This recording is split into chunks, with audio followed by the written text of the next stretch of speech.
말씀으로 성경이 무엇을 말하느냐, 오늘 두 번째 시간 말씀을 함께 나누겠습니다. 여러분, 계속해서 지금 로마서 4장에서 말씀하고 있는 것은 오직 믿음으로만 우리가 어렵게 된다, 이 말씀을 지금 계속 하고 있다는 것을 기억하십시오.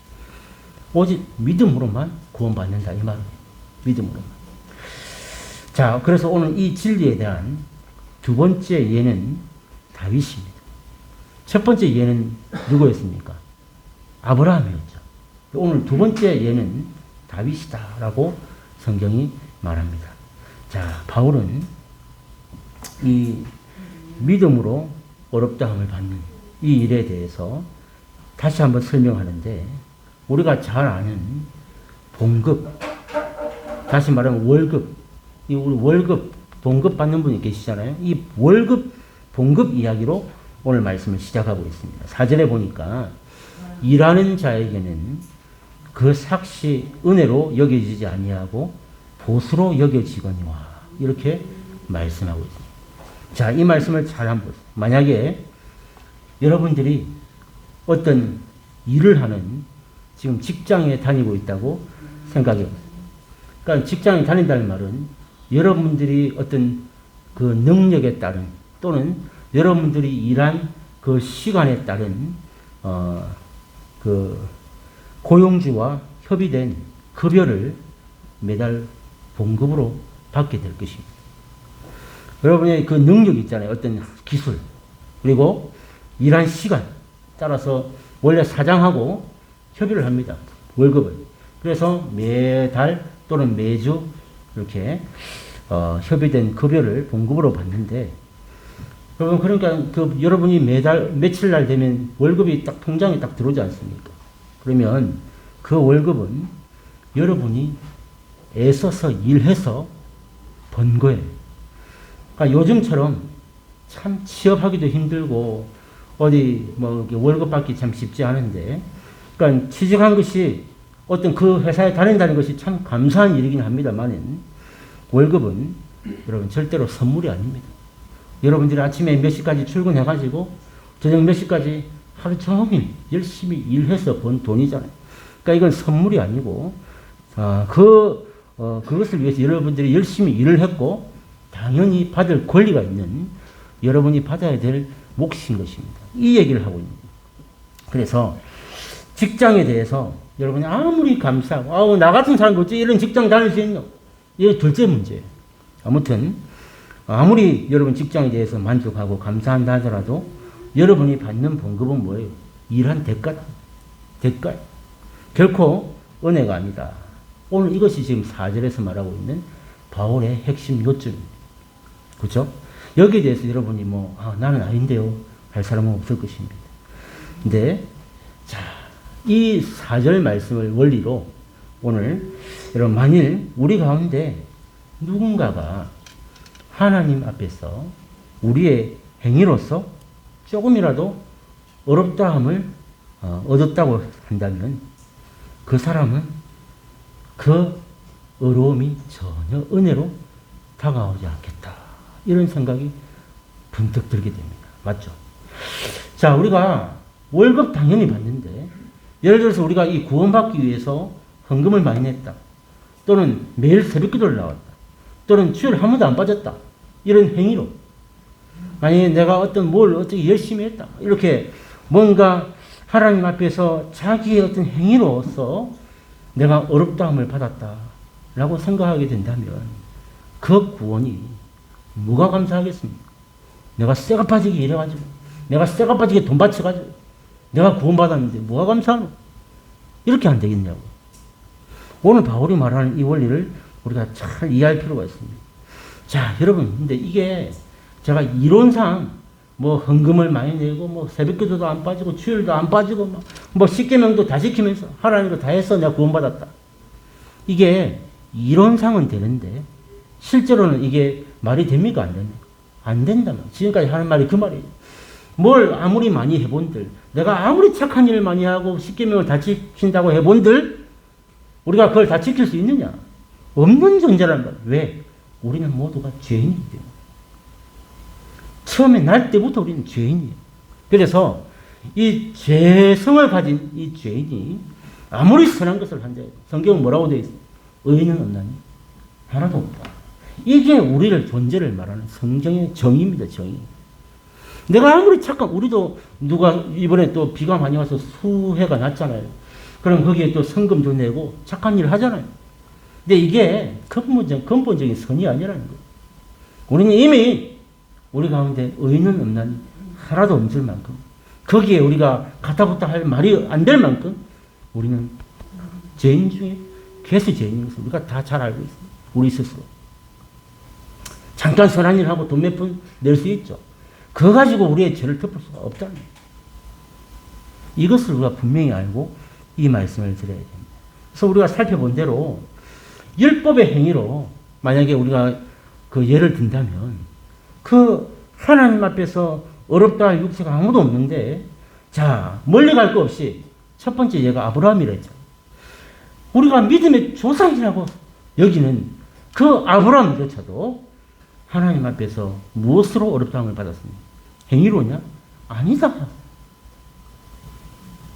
뭘로 어렵다함을 받았느냐? 하나님을 믿는 믿음으로 어렵다함을 받았다. 제가 지난주에 장세기 15장 가지고 6절 말씀 읽어드렸잖아요. 바로 그거예요. 그러니까 이 이스라엘 백성들이 전부 다 존경하고 믿음의 조상이라고 여기는 이 아브라함조차도 행위로서는 어렵다함을 받은 게 아니다. 하나님을 믿는 믿음으로 어렵다함을 받았다. 이것을 그것도 그 믿음조차도 뭐예요? 아브라함이 선택한 거예요. 정말 맞아요. 하나님께서 오신 선택해 주신 거. 그래서 믿게 된 거죠. 그러니까 우리는 어떤 믿음에 대해서 공로도 없는 오직 하나님의 은혜로 구원받았다라는 이 사실을 아브라함을 통해서 우리 지난 시간 나누었던 메시지입니다. 자, 근데 오늘 여러분 이 두 번째 예화에서 이 아브라함 갖고 이게 내가 충분히 이해가 안 된다. 그래 무슨 말인지 알겠는데 아브라함 한 사람 갖고 되겠냐 해서 오늘 두 번째로 예를 갖고 온 사람이 누구냐면 바로 다윗이다 이 말이에요. 자, 아브라함 갖고 이해가 안 되면 다윗은 어떠냐 이 말이에요. 자, 왜 다윗이냐? 똑같은 원리입니다. 아브라함 하면 이스라엘 백성들 중에 가장 존경하는 믿음의 조상입니다. 그러니까 다윗입니다. 다윗도 마찬가지. 이스라엘 역사상의 가장 위대한 왕이 누굽니까? 다윗이에요. 다윗. 그래서 또 이 바울이 두 번째 예를 든 게 다윗. 이 두 번째 인물이 다윗이란 말이에요. 자, 다윗은 어떠느냐? 다윗은 행함을 통해서 그럼 하나님 앞에 어렵다함을 받았느냐? 결론을 말씀드리면 다윗도 아니더라. 아브라함뿐만 아니라 다윗도 절대 우리의 행위로 구원받을 수 없는 존재다라는 것을 말합니다. 그래서 여러분 오늘 이 7절에 보면 다윗이요 7절에서 자기 고백이 나와 있어요. 이게 이제 바울이 다윗이 한 고백을 인용한 건데 결국 이 말은 다윗이 한 고백이에요. 이게 이제 시편 32편에 가면 나와요. 다윗이 했던 고백을 그대로 지금 옮겨놓은 거예요. 시편 32편에 있는 고백을. 근데 실제로서 다윗이 뭐라고 하냐면은 자 이렇게 고백하는 자기가 아무 일한 것도 없이 하나님 앞에 어렵다함을 받았다. 지금 이렇게 말하고 나는 정말 하나님 앞에 아무것도 한 거 없는데 하나님 앞에 어렵다함을 받았다. 그리고요 그거야말로 자신의 복이었다. 이 말. 나는 아무것도 한 거 없는데 하나님 앞에 어렵다함을 받았는데 이게 내 복 중에 가장 큰 복이다. 이렇게 말하고 있는 거예요. 그런 이 복을 구체적으로 이렇게 표현합니다. 여러분 7절 한번. 우리 7절 한번 다 같이 한번 읽어보겠습니다. 시작. 불법이 사함을 받고 죄가 가려짐을 받는 사람들은 복이 있고 아멘. 이게 지금 다윗의 고백입니다. 불법이 사함을 받고 죄가 가려짐을 받는 사람들은 복이 있다. 그래요. 여러분 여기서 불법이 사함을 받고 그랬죠. 첫 번째 줄에. 여러분들이 이제 어떤 시제라든지 영어를 좀 아시는 분들은 잘 이해가 되실 텐데, 이게, 자, 두 가지. 능동태예요, 수동태. 수동태. 어렵습니까? 수동태가 무슨 말이냐면, 자기 의지가 전혀 들어있지 않는. 그죠? 자, 불법이 사함을 받고 있는데, 이 사함을 받고 해서, 다윗이 뭘 해서 사함을 받은 게 아니라, 이 말이에요. 그래서 수동태인데, 자, 자신이 한 게 아무것도 없다는 뜻입니다. 불법이 사함을 받는 데 있어서. 오히려 자신이 불법을 저질렀음에도 불구하고 사함을 받았다 이 말이에요. 다윗의 고백입니다. 그래서 자기가 죄를 저질렀는데 그 죄가 가려짐을 받는 사람들 복이 있다. 이렇게 봐요. 나는 죄투성이고 죄가 얼마나 많은데 그 죄가 어땠다고요? 누군가 나를 덮어가지고 그 죄가 가려짐을 받아. 내가 죄가 없는 게 아니고 그 죄를 이렇게, 여러분 이거 보세요. 투명이잖아요. 투명. 그래서 이 보이는데 이 앞에 만약 썬팅을 딱 하면 뭘 하나 막으면 안 보이잖아요. 그러니까 죄가 없는 사람이 아닌데 저를 이렇게 딱 뭐 앞에서 뭐 가려주면 죄 없는 사람이 된다. 이 말이. 그래서 8절에 보세요. 뭐라고 합니까? 8절에 보니까 주께서 그 죄를 인정하지 아니하실 사람은 복이 있도다 함과 같습니다. 이게 바울이 말했어요. 다윗이 뭐라 했겠어요? 주께서 그 죄를 인정하지 아니하실 사람은 복이 있도다. 이 말. 하나님께서 나의 죄를 인정하지 아니하실 사람은 그래서 복이 있다. 지금 이 구원의 아주 중요한 원리를 지나가고 있는 메시지입니다. 여러분 이 7절 8절을 잘 보시면 과연 이게 어느 시점에서 이 다윗이 지금 이런 고백을 했을 거라고 생각되세요? 짐작이 혹시 되십니까? 지금 7절 8절 보니까 다윗의 인생 가운데 이런 일을 고백할 수 있는 시점은 딱 한 시점밖에 없습니다. 이해가 되시죠? 대충. 예. 여러분 생각한 그 사건이 맞습니다. 다윗의 인생에서 지금 이렇게 불법의 사함을 받고 죄를 가려짐을 받는 이 일은 다윗의 인생에 한 번밖에 없었어요. 바로 그 사건이 맞습니다. 다윗이 어떤 상태에서 이 고백을 하게 됐는지 우리 모두 잘 알고 있는 사건이 하나 있었습니다. 여러분 원래 다윗은 믿음의 사람이었어요. 그리고 다윗은 하나님이 인정하시는 의인이었습니다. 그리고요. 그런데 아무리 믿음이 좋고 의인이고 완벽한 인물이었지만 그렇게 훌륭한 다윗도 여러분 우리와 마찬가지로 몸과 마음이 다 타락한 죄인이었다. 믿음 좋고 하나님이 인정하신 의인이고 우리가 볼 땐 너무너무 훌륭한 사람 같지만 그의 근본은 본질은 우리와 같은 성정을 가진 자로서 몸과 마음이 육체와 영혼이 다 타락한 죄인이었다 라는 사실을 우리가 기억해야 됩니다. 그래서 그도 사람이었어요. 그래서 그가 어떤 죄를 이 지금 7절 8절에 나온 이 사건이 어떤 죄였습니까? 그가 간음을 저질렀습니다. 또 살인죄를 범했습니다. 그리고 거짓말을 하게 됩니다. 그리고 이웃의 아내를 탐내었습니다. 그야말로 10계명에 부모를 공경하라 그 이후의 모든 계명을 거의 다 어기게 된 한순간 이 간음죄 때문에 모든 것을 한순간에 통째로 이 계명을 다 어기게 되는 그런 일을 저지르고 말았습니다. 요즘 말로 하면 이 다윗은 가정 파괴범입니다. 그 우리아의 아내를 취하기 위해서 그 우리아를 전쟁의 맨 앞에 내보내가지고 죽게 만들고 그 부인을 자기 부인으로 맞이하기 위해 거짓말과 간음과 탐욕과 모든 것을 죄를 다 그러고도 1년이 지나도록 다윗은 아무런 일 없는 것처럼 살았습니다. 네, 여러분 감사하게도 나단 선지자가 그에게 죄를 지적합니다. 나단 선지자가 다윗에게 당신이 지금 죄를 범한 자라고 예를 들어서 지적하자 그때 다윗은 크게 뉘우치게 된 거예요. 그때쯤 이 7절 8절에 이 고백이 나오게 된 겁니다. 여러분 시편 51편에 보면 그 아예 그냥 51편에는 제목이 그래 나옵니다. 다윗이 범죄하고 지은 시라고 나와요.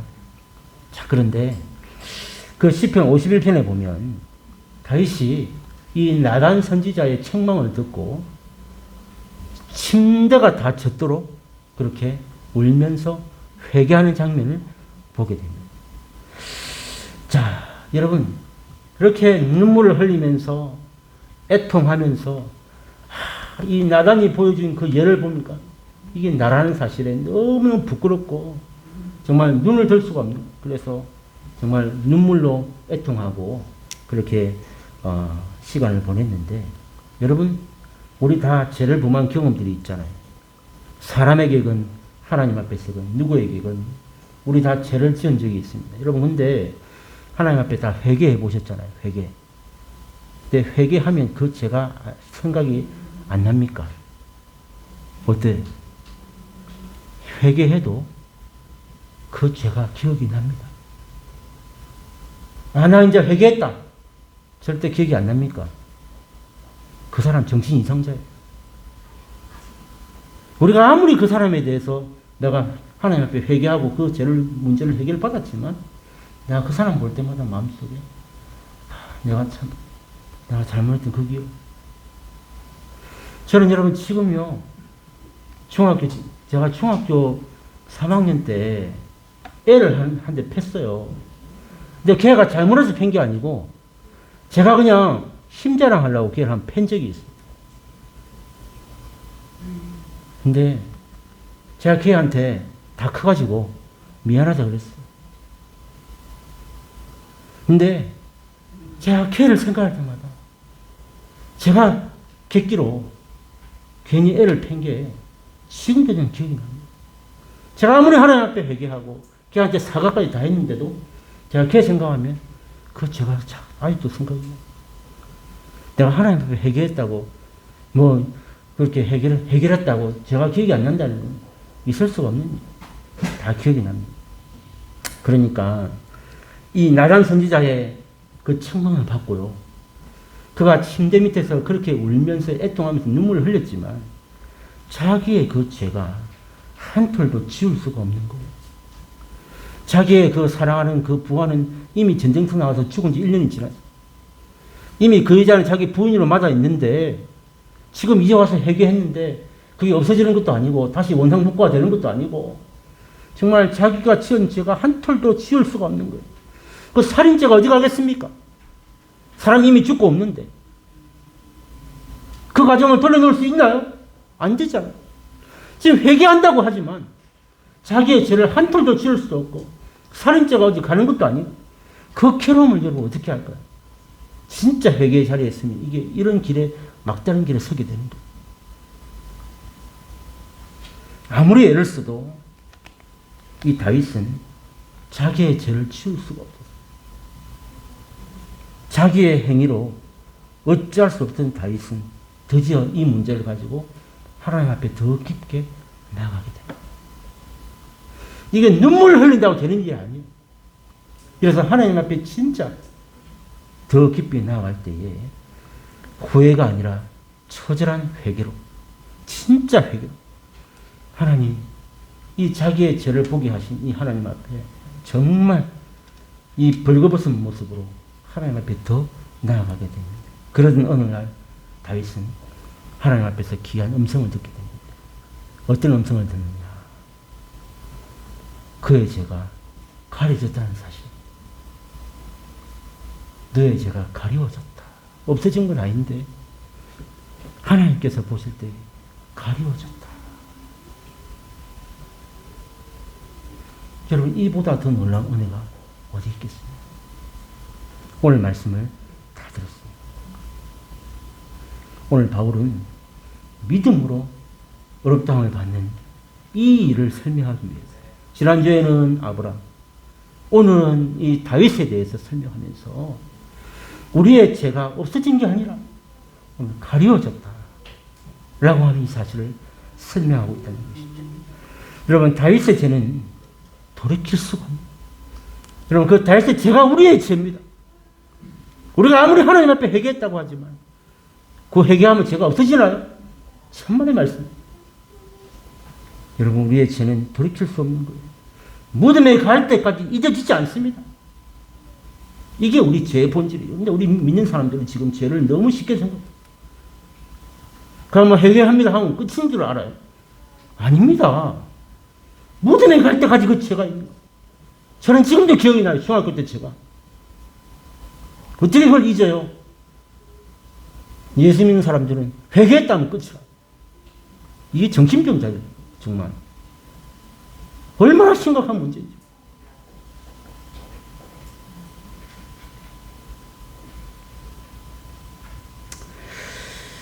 여러분, 누가 다윗을 그 죄에서 구할 수 있었습니까? 정말 행입니까? 그의 노력입니까? 눈물입니까? 전부 다 아닙니다. 오직 하나님의 은혜만이 그 죄를 가렸습니다. 하나님께서 그 죄를 가리웠다 라고 하신 이 은혜가 다윗을 새롭게 한 거지. 그가 행위로서 눈물로서 노력으로서 아무리 해도 그 죄는 한번 저지른 죄는 절대로 원상복구 안 된단 말이에요. 하나님께서 그 죄를 가려주셨다라는 이 사실. 이 사실을 믿는 것이 구원 얻는 믿음이다 라는 것을 오늘 바울은 오늘 두 번째 다윗을 통해서 우리에게 알려주신 귀한 진리인 것입니다.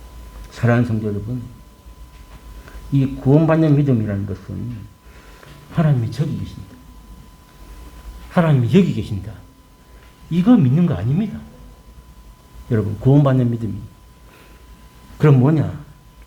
오직 하나님의 은혜로 우리에게 이 구원받는 길을 약속하실 때 그분과 그 길을 믿는 것.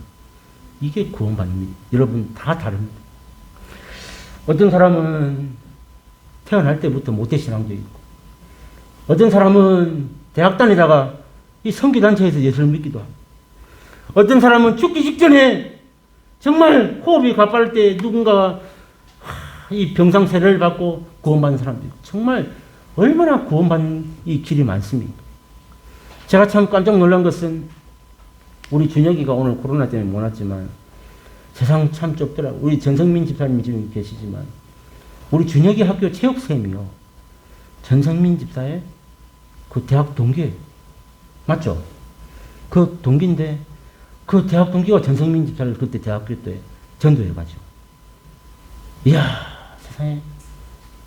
어떻게 그 지금 충청도에 있는 애가 그 전성민 집사 친구인 줄 누가 알았겠습니까? 그렇게 해서 그 친구가 전도해가지고 전성민 집사가 예수를 믿는 대학교 때 같이 교회를 이렇게 됐다. 여러분, 우리가 예수 믿는 길은 언제 어떻게 우리에게 올지 모릅니다. 참 하나님의 은혜가 놀라운데 중요한 것은 뭐냐면 그 누구를 만나든 어떤 때이든 간에 우리에게 하나님께서 그 구원의 길을 약속하실 때, 그때가 복음의 때, 그때에 그 분과 그 길을 믿는 믿음. 이게 구원 얻는 믿음. 그 분이 누구예요? 우리가 주님을 믿는 거고. 그 길이 뭐예요? 그 방법. 이것을 믿는 게 바로 이 과정이 있어야만 구원 얻는 믿음이 있다. 이 과정이 있는 사람과 없는 사람은 천지차이. 그러니까 우리가 아까 그랬잖아요, 제가. 하나님이 여기 있다. 하나님이 저기 있다. 이걸 믿는 하나님이 아니에요. 뭘 믿으라고요? 구원 얻는 그 길을 우리에게 약속하실 그 순간. 그래서 우리의 오직 이 구원은 예수 그리스도. 그 방법을, 그 구원의 방법을 믿는 믿음.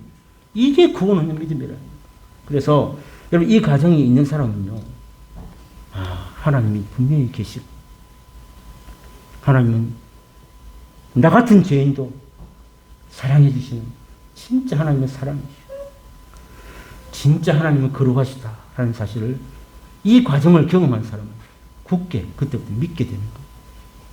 그런가 하면요, 성경이 거룩하신 하나님의 말씀이다 라는 이 사실을 믿게 돼요. 이 과정이 있어요.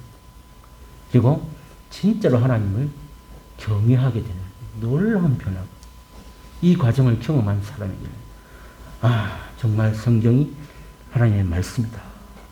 하나님이 살아계시구나. 그리고 정말 하나님을 경외하게 된다는 이 사실이죠. 그래서 여러분, 구원받는 믿음은 제가 지난주에도 말했지만 우리가 신뢰하는 대상의 대천한, 우리가 그동안 신뢰하던 그 길에서 완전히 달라진 대처럼 내가 신뢰하고 내가 쫓아가던 그 길에서 완전한 대처럼 이게 믿음이다 라는 것이죠. 그래서 쉽게 말하면 내가 의지하는 주인이 그동안 내가 의지했던 주인이 완전히 바뀌었습니다. 이게 구원 얻는 믿음이다 라는 것을 여러분 반드시 기억해야 됩니다. 그래서 여러분이 그동안 무엇을 신뢰하고 살았는지를 뭘 통해 알 수 있습니까? 복음을 통해서. 복음. 그 하나님의 말씀 앞에 내 삶을 비춰보면 아, 내가 그동안 너무 어리석은 삶을 살았구나. 내가 복음과는 구원과는 상관없는 삶을 살았구나라는 것을 복음을 통해서 깨닫게 되는 거예요. 그 이후에 그때부터 우리가 바라고 내가 신뢰하는 대상을 이 세상의 모든 것에서 점점 나를 구원하신 그 구원자에게 하나님께로 옮겨가는 과정. 이게 바로 믿음의 길이다라는 것이죠. 그러니까 이게 하루아침에 되는 건 아닙니다. 그래서 내가 그동안 살아왔던 그 삶의 터전이 어떻게 하루아침에 내가 어제는 이렇게 살다가 오늘 이렇게 되냐. 그래서 점점 더 이 세상의 것을 버리고 점점 더 나를 구원하신 하나님께로 향하여 내 삶이 전환되는 그 과정이 바로 믿음의 길이다라는 것을 설명하고 있는 것이죠. 오늘 말씀을 다 드렸습니다. 어떤 선한 행위로도 우리가 지은 죄를 여러분 가릴 수가 없습니다. 착각하시면 안 돼요. 어떤 선한 행위로 내가 이미 죄를 지었는데 여러분들이 뭘 하면 그 죄가 없어집니다. 안 그렇습니다. 그런 방법이 뭐예요? 우리는 그래서 다 죄인이고 죽을 수밖에 없는 자예요. 그러나 갈보리 십자가에서 흘리신 그 예수 그리스도의 보혈만이 우리의 죄를 덮으시고 우리를 가리시는 줄 믿으시기 바랍니다. 그 십자가. 이 죄를 가리는 길은 그 십자가 보혈이 우리를 덮으셔야 돼요. 이 길 말고 내 지은 죄가 절대로 없어지는 거 아니에요. 그래서 다윗은 오늘 7절 8절 보시면 이렇게 선포하고 불법이 사함을 받고 죄가 가려짐을 받는 사람들은 복이 있다.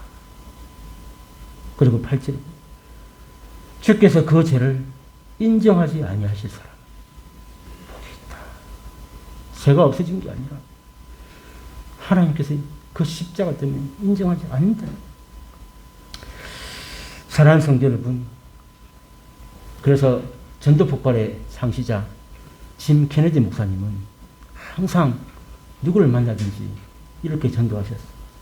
오늘 밤에 여러분이 만약에 천국 문 앞에 선다면 들어보셨죠? 전폭의 제일 첫 번째 나온 문장. 짐 케네디 목사님이 항상 이렇게 전도해요. 여러분, 오늘 밤에 여러분이 천국 문 앞에 선다면 어떻겠습니까? 여러분이 천국 문 안에 들어갈 수 있는 이유가 뭘까요? 자, 천국 문 앞에 다 섰어요, 오늘 밤에.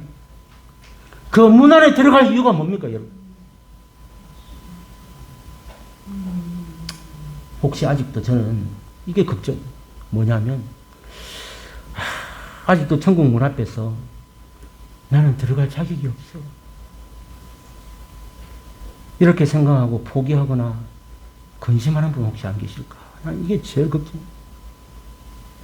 오늘 밤 하면 딱 두려움이 오는 거예요. 나는 믿음도 없고, 뭐 똑바로 한 것도 없고, 오늘 밤에 만약에 주님 오시면 나는 천국 못 들어갈 것 같은데, 아마 이런 분들이 우리 교회에 있다고 생각해요. 여러분 어떠세요? 오늘 밤에 만약에 진짜 주님 오셔가지고 천국 문 앞에 다 섰어. 들어가면 다행인데 못 들어가면 어디 가요? 지옥 가요. 여러분 천국 들어갈 수 있는 그 자격이 무엇이라고 생각하십니까? 여러분 오늘 이 말씀, 그래서 오늘 이 말씀이 중요해요. 오늘 4절에서 8절 이 말씀.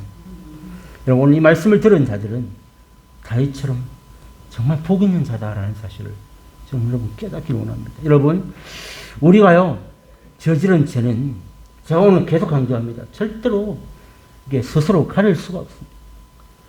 여러분 내 죄 문제를 해결하기 위해서는 누군가가 피를 흘려야 돼요. 왜냐하면 성경에 피 흘림이 없이는 죄 사함이 없었기 때문에 하나님 앞에서 죄 씻음을 받기 위해서 항상 동물의 피를 다 뿌려서 우리의 죄를 대신해서 그 피로 가렸거든, 죄를. 마찬가지. 자, 그래서 우리의 이 지은 죄들을 가릴 수 있는 방법이 없기 때문에 하나님의 아들, 독생자 예수가 오셔서 갈보리 십자가에서 그가 대신 피를 흘리셔서 참 감사하게 우리의 죄를 보지 아니하시라. 다시 말씀드립니다. 자, 하나님 앞에서는요, 이 여전히 우리의 죄성이 남아있고 과거의 상처가 남아있지. 제가 다 기억나죠. 오늘 제가 한 말입니다.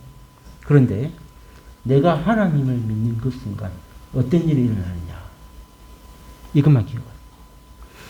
모든 죄가 아직도 시퍼렇게 기억나고 나는 스스로 죄를 가릴 수도 없고 죄도 엄청 많고, 그런데 여러분, 내가 하나님을 믿는 그 순간 하나님께서 나를 보시는 것이 아니라 무엇을 보시냐면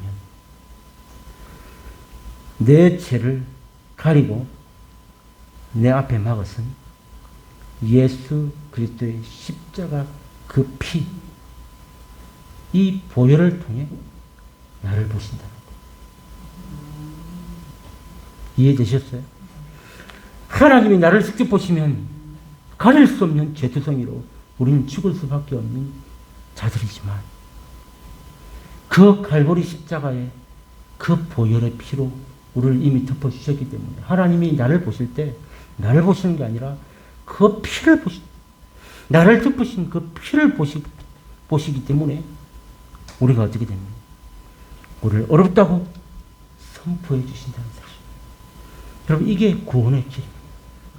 아직도 천국 문 앞에 서가지고 내가 아무것도 한 것도 없고 내가 오늘 가면 천국 들어갈까 못 들어갈까 이 걱정하고 계신 분 계시죠? 여러분, 오늘 그래서 포기를 합니다. 여러분, 우리는 죄를 가릴 수가 없는 존재. 그런데 오늘 그 십자가 보혈이 우리를 덮어주실 때에 하나님이 나를 보시는 게 아니라 그 십자가 보혈을 통해서 나를 보시는, 나를 어렵다 선포해 주시는, 이게 복음이라는 거예요. 이 사실을 믿는 게 복음의 길이다. 믿음의 길. 이거 믿고 구원을 받는 것이지 우리의 행함으로 무엇으로 구원받는 게 아니다. 아직도 천국 문 앞에서 서면 내가 갈까 못 갈까 염려하시는 분 계십니다. 여러분의 10년 가운데 주님의 십자가 보혈이 뿌려지기를 주님 이름으로 축복합니다. 우리는 이미 그 십자가 보혈이 덮여 있는 자예요. 믿습니까? 우리에게 이미 십자가 보혈. 그러니까 이게 은혜죠. 아니, 우리가 무슨 존재라고 우리에게 이 십자가 보혈을 뿌려주셨냐고요. 나는 이래서 십자가 보혈을 뿌림 받을 나는 자격이 있습니다 하는 분 계십니까? 저는 자격 미달이에요. 저부터가. 이 자리에 선 게 저는 자격 미달이에요. 근데 우리가 뭐라고 우리에게 이 십자가 보혈을 뿌려주셨는지. 우리 오늘 다 죽어도요, 다 천국 문 앞에서 전부 다 주님께서 두 손 벌려서 우리를 천국 문 안에 다 들어가게 해주실 이 은혜가 십자가라는 거예요. 우리의 공로나 희생이나 노력이 아니고 그 피를 믿는 자예요. 이 은혜를 주셨다는 사실. 이게 믿음의 길이다. 그래서 나는 길이요, 나는 진리요, 나는 생명이다. 그래서 그 유일한 길이 주님입니다. 오직 복음, 십자가 피, 이것을 믿는 자에게 그 구원의 길을 주셨다. 나를 어렵다 선포해 주신다. 오늘 이 바울은 그래서 다윗의 이 마지막 구절, 주께서 8절, 그 죄를 인정하지 아니하실 사람은 복이 있다.